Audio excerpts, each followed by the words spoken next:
Bonjour à tous, aujourd'hui je voulais vous parler de la comparaison. En général, quand on se compare, on se compare soit en mieux, en plus ou en moins. Attention, je ne dis pas que se comparer et voir que se comparer par rapport aux autres et se sentir aligné, ancré, crédible et se sentir positionné, c'est mal. Au contraire, c'est vers là qu'on veut aller.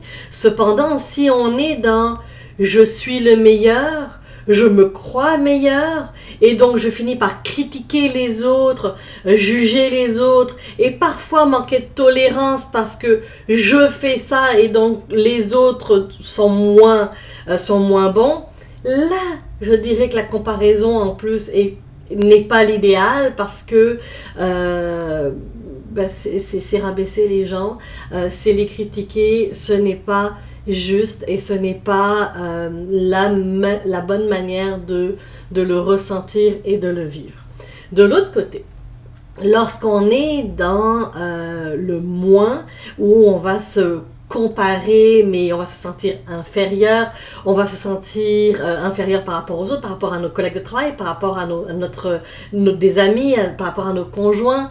Ça va être aussi de la culpabilité que l'on va avoir, donc on va se culpabiliser d'avoir fait, de ne pas avoir fait assez, de ne pas avoir fait suffisamment, et on va souvent aussi se rejeter, on va souvent aussi on va même pas fêter nos victoires. En fait, la victoire, elle est juste normale, c'est de la chance. Donc, on est dans cette comparaison à la baisse. Alors, l'exercice aujourd'hui que je vous donne à faire, ça va être de justement regarder dans quelle sorte de comparaison êtes-vous? Est-ce que vous êtes dans le plus ou est-ce que vous êtes dans le moins?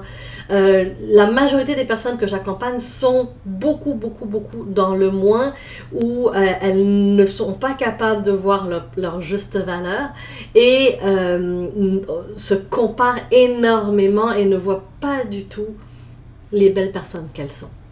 Vous êtes où? J'ai bien hâte de vous lire. À bientôt, à la prochaine inspiration.